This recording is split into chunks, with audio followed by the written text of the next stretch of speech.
SNDP ചുണ്ട വിളക്കുവട്ടം ശാഖയുടെ ആഭിമുഖ്യത്തിൽ 171 ഗുരുദേവ ജയന്തി വിപുലമായി ആഘോഷിച്ചു. This news is brought you by സ്വന്തം ജോസ്കോ ജ്വല്ലേഴ്സ്. ഇനി സംശുദ്ധമായ സ്വർണം ചെറുപുഴയിൽ. SNDP ചുണ്ട വിളക്കുവട്ടം ശാഖയുടെ ആഭിമുഖ്യത്തിൽ 171 ഗുരുദേവ ജയന്തി വിപുലമായി ആഘോഷിച്ചു. രാവിലെ 7 മണിക്ക് ഗുരുപൂജ, 9:30 പതാക ഉയർത്തി. തുടർന്ന് ചതയദിന ഘോഷയാത്ര നടന്നു.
തുടർന്നുള്ള ആഘോഷ പരിപാടിയിൽ സെക്രട്ടറി അഭിലാഷ് KR സ്വാഗതം പറഞ്ഞു.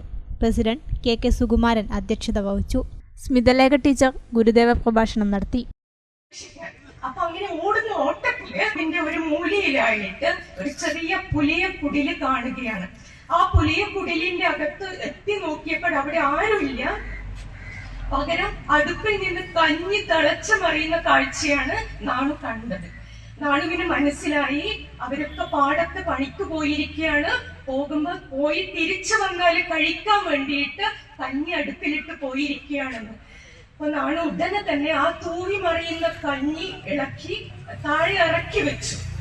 ഇത് കണ്ടുകൊണ്ടാണ് ആ പുലിയക്കുടലില് ആ സ്ത്രീ കയറി വരുന്നത്. അവരുടനെ തന്നെ മാടനാശാന്റെ അടുത്ത് വിവരം അറിയിച്ചു. തമ്പുരാനെ, ഇങ്ങനെ നാണു കയറി കഞ്ഞി ഇറക്കി വെച്ചു. മാടനാശാൻ ദേഷ്യം കൊണ്ട് പൂങ്കുല പോലെ വിറച്ചു എന്ന ചരിത്രത്തിൽ രേഖപ്പെടുത്തിയിരിക്കുന്ന വടിയൊക്കെ എടുത്തു വെച്ചു. തന്റെ മകൻ വരുന്നത് കാത്ത് മാടനാശാൻ അവിടെ നിന്നു. കള്ള സന്യാസി എന്നൊക്കെ വിളിച്ചു കളിയാക്കി കുറെ പേര് കല്ലെടുത്ത് സന്യാസി അപ്പൂപ്പിനെ എറിഞ്ഞു. നാണുവിനൊന്നും ചെയ്യാൻ പറ്റിയില്ല. നാണു ഉടനെ തന്നെ പൊട്ടിക്കരഞ്ഞു എന്നാ പറയുന്നു. ആ പൊട്ടിക്കരഞ്ഞപ്പോഴ് മറ്റു കുട്ടികളൊക്കെ ഓടിപ്പോയി. ഈ സന്യാസി അപ്പൂപ്പനും നാണു തനിച്ചായി. അപ്പൊ സന്യാസി ചോദിച്ചു കുട്ടിയോട്, എന്താ നാണു, എന്താ കുട്ടി കരഞ്ഞത് എന്ന് ചോദിച്ചു. അപ്പോൾ പറഞ്ഞു, അപ്പൂപ്പനെ എല്ലാരും കല്ലെടുത്തെറിഞ്ഞ് വേദനിപ്പിക്കുന്നത് കണ്ടപ്പോ എനിക്കും വേദന തോന്നിയെന്ന്.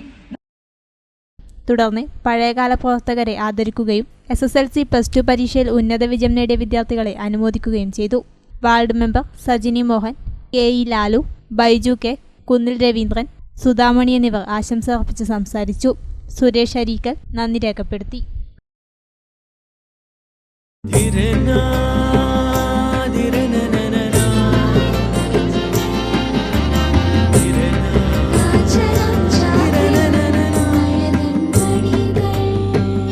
ചില ബന്ധങ്ങൾ പവിത്രമാണ്.